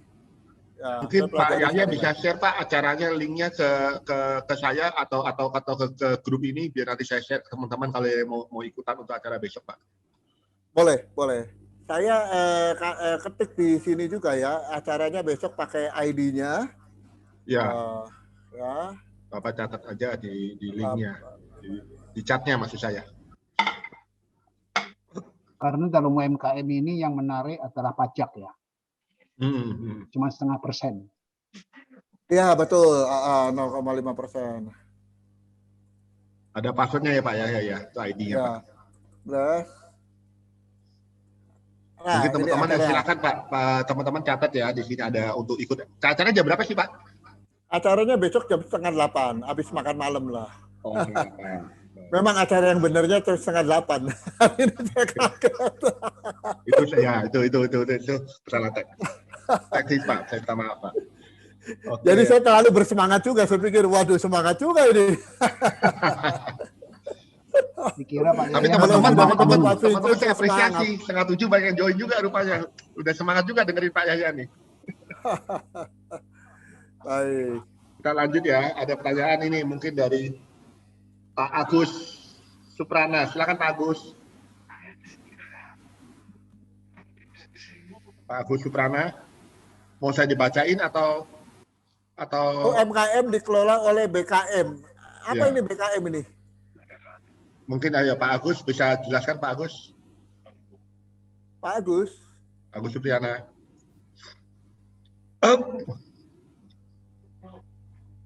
Di-unmute Pak, di-unmute dulu. Pak Agus Supriyatna, unmute, silakan. Oh, Badan Keswadayaan Masyarakat. Pak, UMKM kalau dikelola oleh semacam badan atau apa yang dimiliki atau dikomandani oleh sekelompok orang, banyak orang, biasanya Pak, kalau tidak ada keselarasan visi, kesepahaman, itu jalannya tersendat-sendat Pak. Nah, inilah pengalaman saya seperti itu, jalannya akan tersendat-sendat. Tapi apabila dikelola secara profesional, ya kalau misalnya mau BKM Badan Swadaya Masyarakat, tapi profesional, ya masih mending. Kalau nggak profesional, ya akan terseok-seok lagi Pak. Jadi yang paling penting, orangnya itu profesional atau enggak. Sama halnya seperti perusahaan keluarga. Perusahaan keluarga, kalau dikelola profesional akan maju.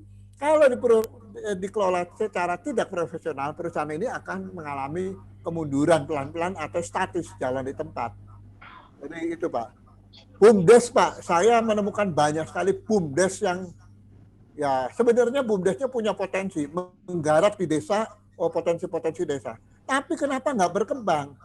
Karena pemimpinnya nggak kompeten, pengurusnya nggak kompeten di BUMDes tersebut. Oh ya sama mawon Pak, ya kan? Malah ada individu yang ikut jadi berperan ya dalam tanda kutip seperti setengah tengkulak Pak. Padahal dia bekerja sebagai pengurus dari BUMDes. Nah, bisa maju nggak? Ya nggak bisa maju juga Pak. Mau koperasi, mau BUMDes itu sama semua. Apapun bentuk badan usaha, apabila tidak dikelola dengan profesional dan visioner, itu biasanya juga nggak bagus. Mekanismenya nggak jelas, nggak punya SOP dan nggak punya KPI, Key Performance Indicator. Jadi indikator keberhasilan itu harus ditetapkan bersama-sama. Nah, itu baru benar, ya. Seperti itu Pak. Oke. Mudah-mudahan menjawab ya Pak Agus ya. Oke, silakan. Ada teman-teman yang lain. Ini wah banyak sekali kelihatannya. Ya, banyak yang baru masuk rupanya Pak. Iya. Iya. Ada lagi pertanyaan yang lain? Pak Yahya, izin Pak tanya juga. Ini ada beberapa audiens sendiri yang memang memintakan untuk materi Bapak. Jadi mohon izin kalau seandainya diizinkan saya akan forward Pak untuk materi yang disampaikan malam ini. Boleh Pak, materinya Terima kasih Pak Yahya. Ini perkenalkan Pak Yahya, ini sekretaris saya Domi. Dia bagian HR Pak, ahli untuk mengakses kemampuan. Jadi kalau Bapak butuh bantuan untuk melihat kemampuan di mana, bisa hubungin beliau. Kompetensi Pak, kompetensi itu assessment. Oke. Ada teman-teman yang lain silakan. Boleh Pak. Ya silakan Pak Panlindungan. Nah, ini. Baik, terima kasih Pak. Saya benar-benar senang ini mengikuti acara ini. Jadi ini namanya entrepreneur religi lah ya. Dan memang harus didasarkan itu. Saya senang bahwa semua pun saya sempat baca Pak, izin nanti kalau bisa saya dapat materi awal tadi itu yang ada videonya ya. Memang kesana apapun dikerjakan melayani orang kan gitu. Oke.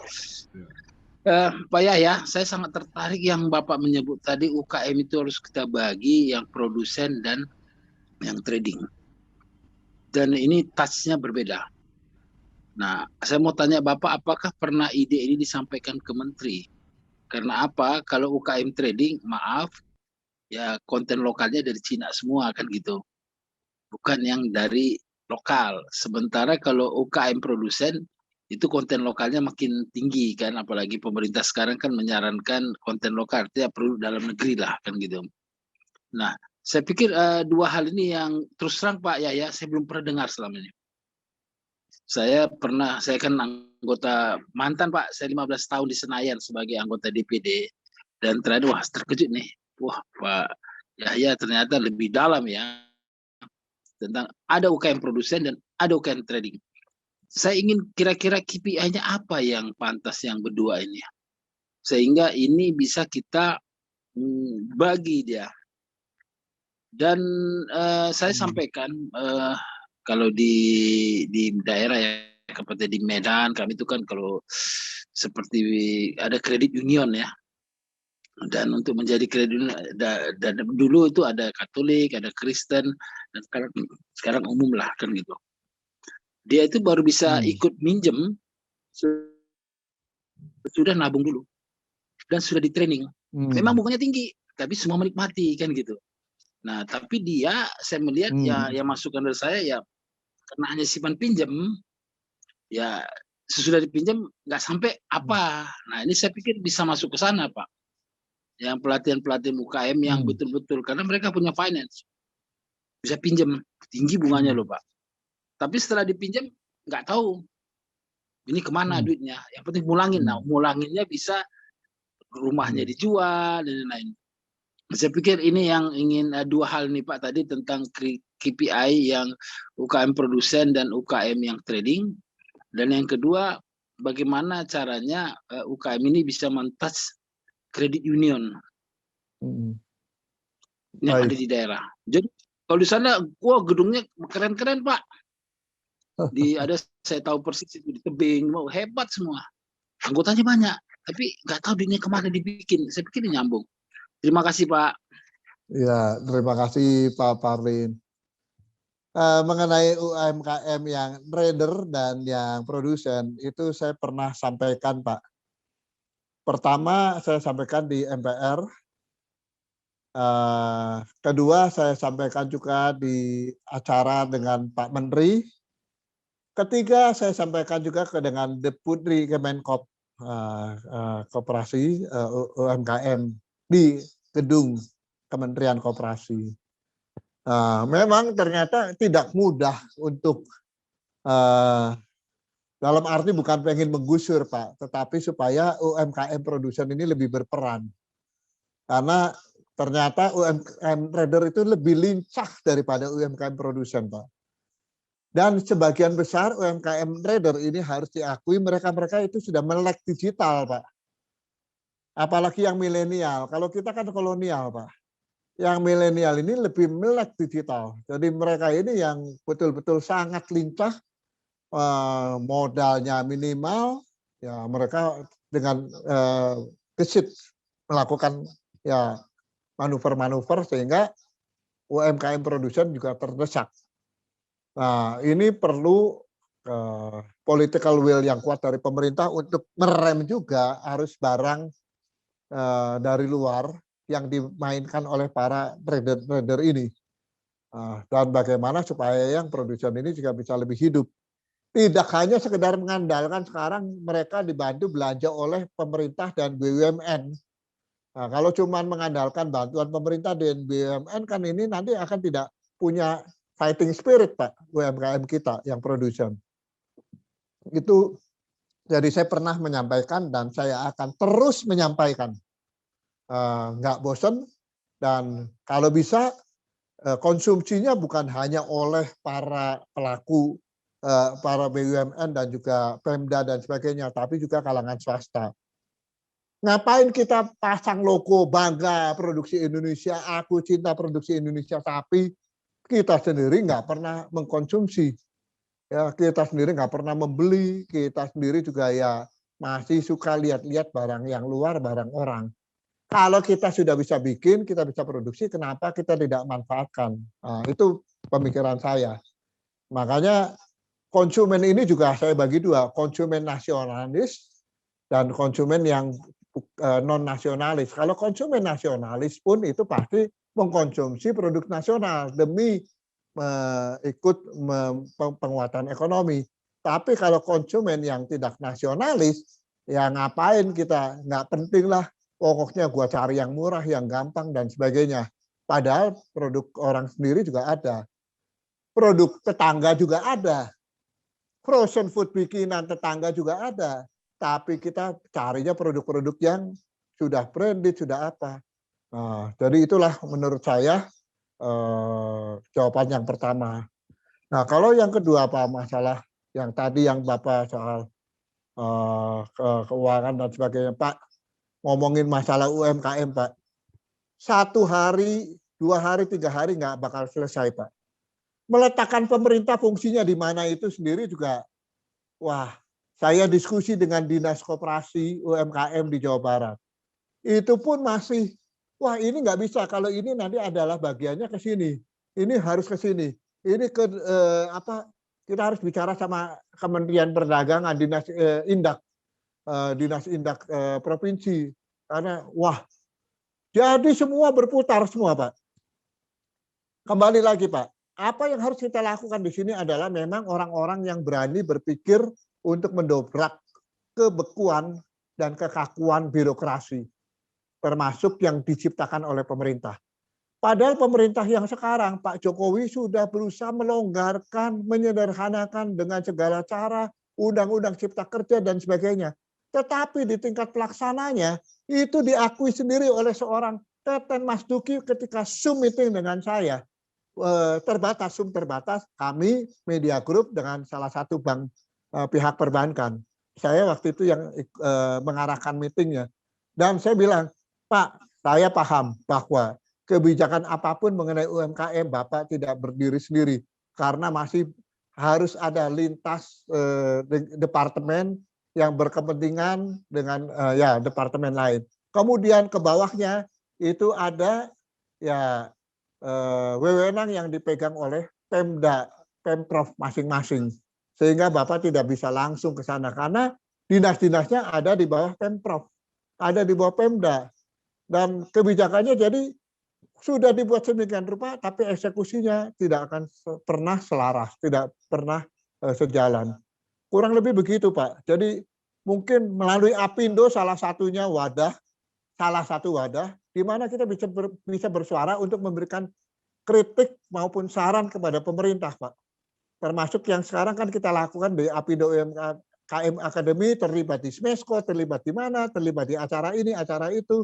Saya juga kemarin hari Senin bicara dengan Pak Haryadi ketika datang ke Bandung, kita diskusi, dan saya juga ingin supaya ada peran Apindo itu apapun suaranya didengar oleh pemerintah.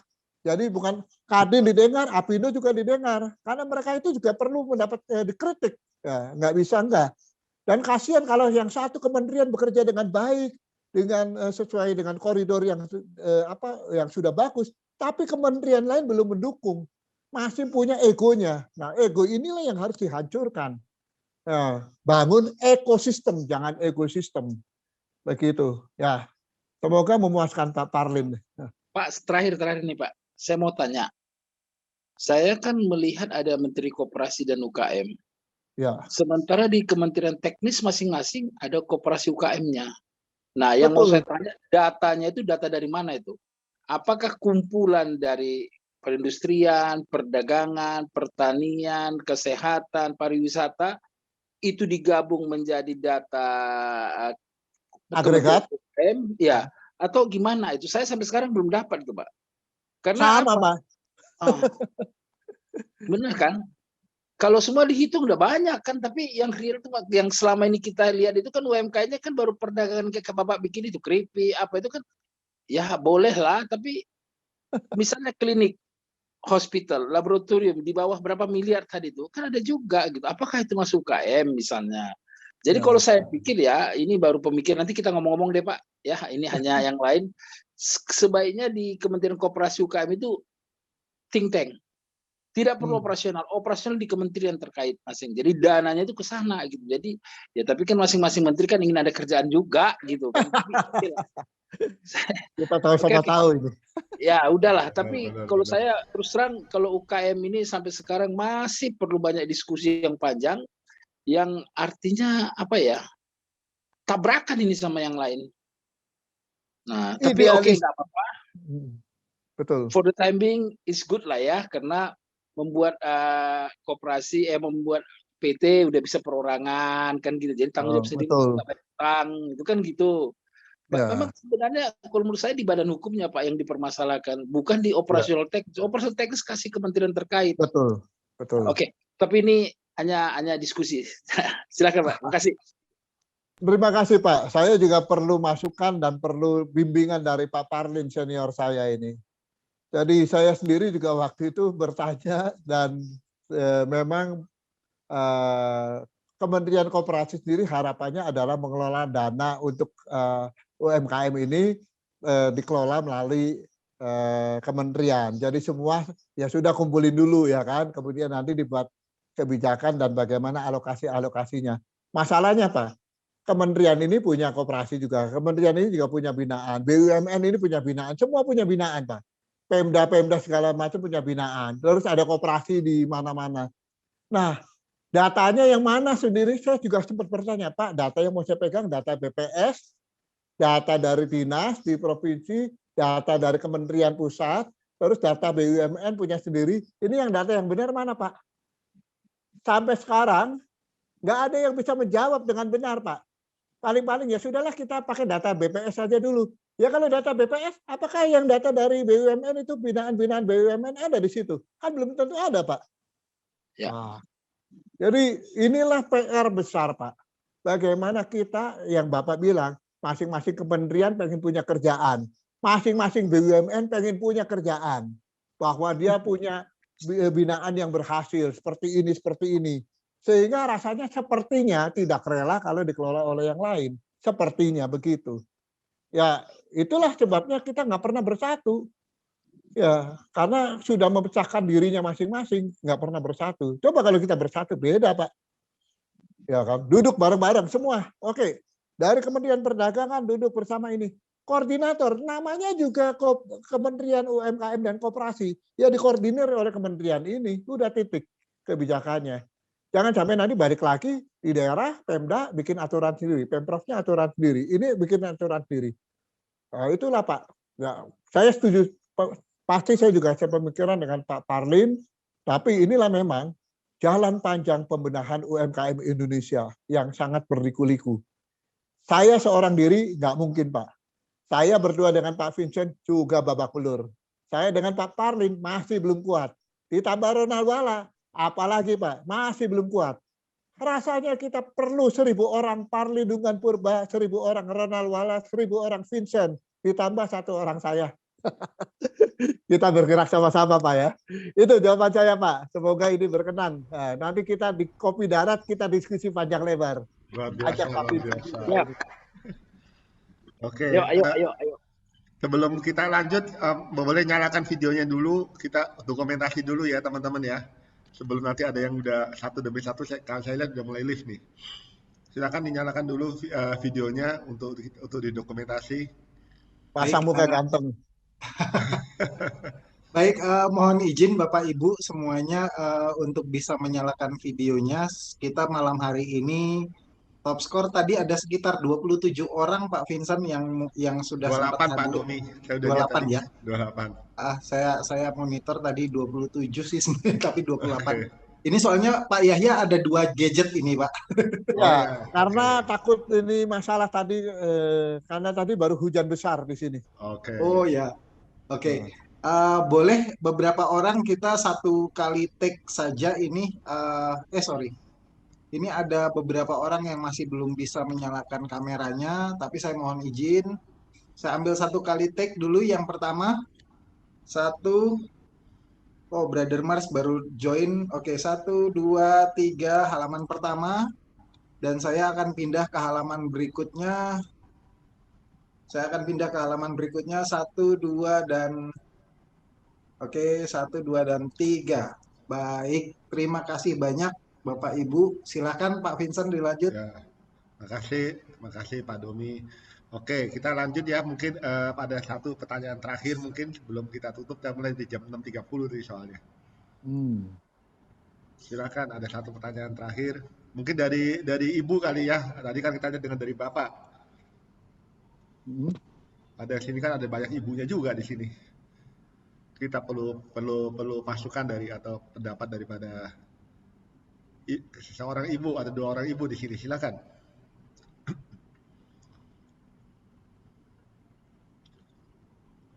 Atau pada lagi mencerna semua katanya nih Pak Yahya nih. Terkesima dengan Bapak nih, terkesan banget. Materinya makasih, berat Pak ya, materinya luar biasa. Sama-sama Pak, sama-sama. Ya. Ya ini tadi sudah ada tanggapan dari Pak Agus Supriyatna. Memang BUMDesnya jalan di tempat itu.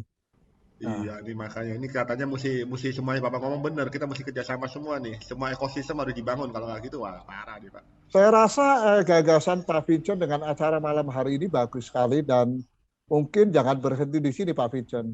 Kita akan agendakan supaya kita bisa berkolaborasi satu sama lain, Pak.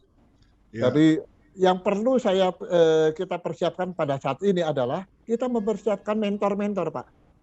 Apakah itu dan tidak perlu batasin agama. Di rumah kolaborasi bisnis saya itu ada dari Kristen, ada dari non-Kristen, semua juga ada.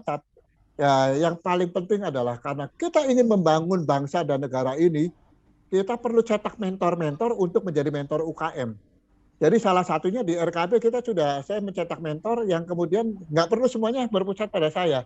Ada David yang menjadi mentor kemudian ada anak muda ini Widya Putra, dia mentor untuk membuat bikin bisnis plan. Kemudian ada lagi yang nanti mentor bidang perpajakan. Ada yang mentor David itu bikin software khusus software keuangan yang paling praktis buat UMKM. Dan kita ajarkan. Nanti ada yang mentor masalah proses, mentor masalah packaging, mentor masalah perizinan. Nah ini kita mesti kembangkan Pak. Kalau semakin banyak itu luar biasa.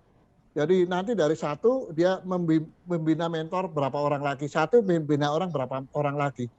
Wah itu akan menjadi sangat kuat sekali, lebih kuat daripada kementerian Pak. Nanti kita akan aturan waktu Pak. Izin mungkin Bapak sudah kenal Pak Damek, saya izin share screen ya. Saya sama Pak Damek sama Kementerian Koperasi Pak Teten ini akhirnya memikirkan hal yang sama Pak. Sehingga saya bikin ini Pak. Saya sama Pak Damek bikin Indonesian School of Entrepreneurship. Ini memang ingin rubah paradigma berpikir daripada para orang-orang kita, teman-teman ini, supaya ini mau menjadi wirausaha. Kalau nggak gitu Pak, nanti mereka semua itu terbiasa dengan mentalitas bekerja dan tidak punya kekuatan mental untuk menjadi entrepreneur gitu. Jadi kami bikin ini mungkin saya akan aturkan waktu Pak. Saya izin sama teman-teman nanti kalau saya sudah dapat tanggal yang pasti saya akan bikin ya Pak ya, kita kolaborasi bareng Pak ya. Boleh. Dengan kooperasinya beliau sama teman-temannya Pak Damek mungkin. Itu pasti seru tuh. Pak Sudamek ya Pak ya? Ya Pak Sudamek ya. Sudamek Garuda Food Group. Ya, owner daripada Garuda Food. Jadi saya sama beliau tuh izin teman-teman, saya ada 3 perusahaan yang saya kongsi sama beliau, yaitu Stainless Steel, sekolah Global Sevilla, dan ASI Indonesian School of Entrepreneurship. Jadi dan kami bikin ekosistem seperti Pak Yahya ngomong. Saya di fintechnya, beliau di koperasi dan di mana? Dia kooperasi sama BPIP ya kalau nggak salah dia. Nah, ya itu aja sih. Nanti kita bikin acaranya kalau sudah ada tanggalnya. Nah nanti ini bagus juga sekali, bisa Pak. dengan akses pasarnya juga Pak, karena saya kolaborasi juga dengan Wirayama Jepang. Program Wirayama ini 12 bulan. Ini baru jalan yang kedua.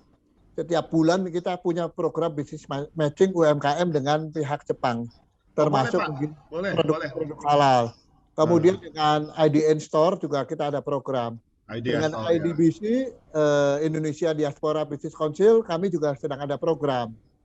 IDBC Trade Link. Jadi kita harus kerjanya kayak keroyokan aja semua. Ya kan? Nanti kalau nggak kita bikin bertahap Pak. Kalau dibikin jadi satu, kelihatannya nanti topiknya jadi nggak fokus. Jadi kita tentukan aja nanti mau yang mana dulu gitu ya. Kita berapa. Supaya gampang Pak, kayak di Wirayama saya sudah usul pembahasannya per sektoral Pak.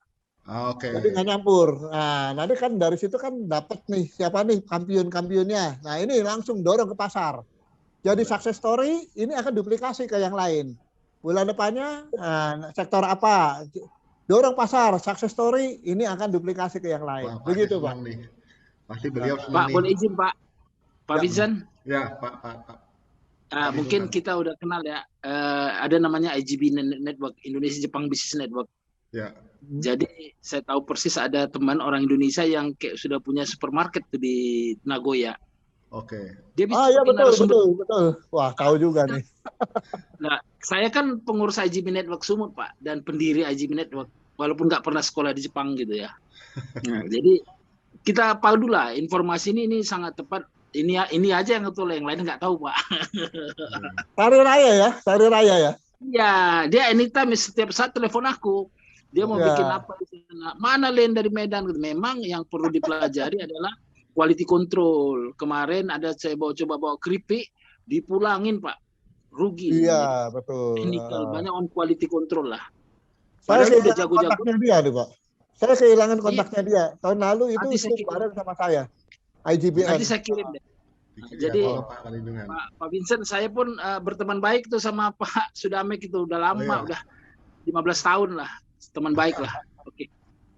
Baik, ini juga ada orang Medan, Pak. Sekretaris saya juga orang Medan, Pak Domi. Iya, Wah. Domi itu. Horas, Pak. Kupikir aku sudah lewat dari Indonesia, rupanya masih Jepa Batak juga.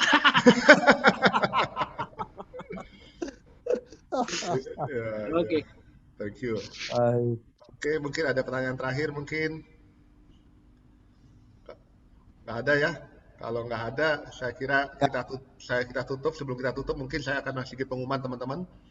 Bagi teman-teman yang tertarik untuk ikut acara berikut di BHI 7, kami mengadakan tema yang lintas agama, lintas suku, ya, dan topiknya pun nggak harus doktrin kekristenan. Nah, kebetulan tapi karena minggu depan acara Paskah, BHI 7 akan mengundang Pak Timotius Arifin dari Bali. Kita akan kolaborasi dengan Kalimantan, Pak, dengan Radio Full Gospel seluruh 4 regional atau 5 regional Kalimantan akan bergabung di acara hari Rabu nanti, Mas. Wah, teman lama. Iya, Pak, teman lama ya. Join Pak, nanti saya share ini ya, linknya. Oke, dari saya itu aja pengumumannya. Kalau ada silakan teman-teman yang ingin bisa kalau berkenan sharing nama dan nomor telepon kepada sekretaris chapter Pak Domi Andre di DM aja, nanti beliau akan kumpulin semua supaya kita bisa saling kontak satu sama lain. Dan jenis pekerjaan ya saudara ya, teman-teman ya. Soalnya saya nggak tahu pekerjaan kalian apa, teman-teman apa. Oke, luar biasa. Oke, makasih.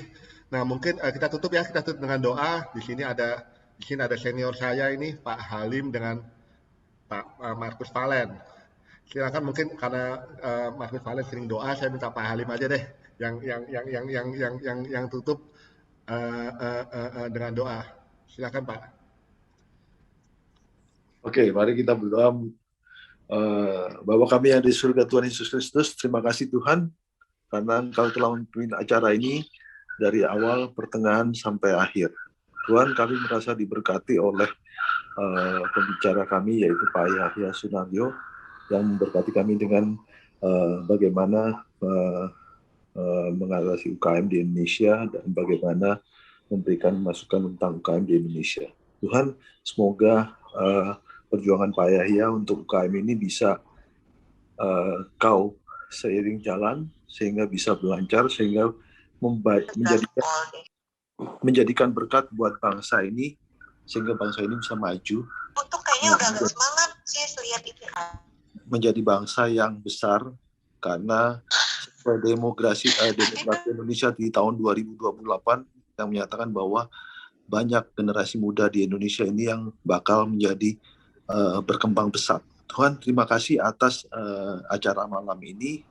Berkati semua yang hadir di sini, Tuhan. Berkatilah pekerjaannya, berkatilah usahanya, berkatilah keluarganya, berkatilah semua sekelilingnya mereka. Tuhan, sekali lagi kami mengucapkan syukur atas acara malam ini. Dalam nama Tuhan Yesus Kristus kami berdoa dan mengucap syukur. Haleluya. Amin. Amin. Amin. Terima kasih teman-teman ya atas kehadirannya. Kita nanti lanjut lagi di acara berikutnya. Sampai kalau mau datang besok boleh tuh. Seru kelihatannya. Oke. Makasih Pak Yahya. Pak Vincent. Ya. Penutup dari saya. Silakan Pak Yahya. Buat teman-teman sekalian di sini. Pandemi ini nggak tahu kapan berakhir. Kita tidak perlu berasumsi bahwa pandemi ini akan segera berakhir karena vaksinasi dan sebagainya. Yang pasti adalah yang harus kita lakukan pada saat ini tetap menjaga protokol kesehatan dan terus berdoa dan bertindak bersikap bijaksana, mengikuti aturan-aturan yang sudah dicanangkan.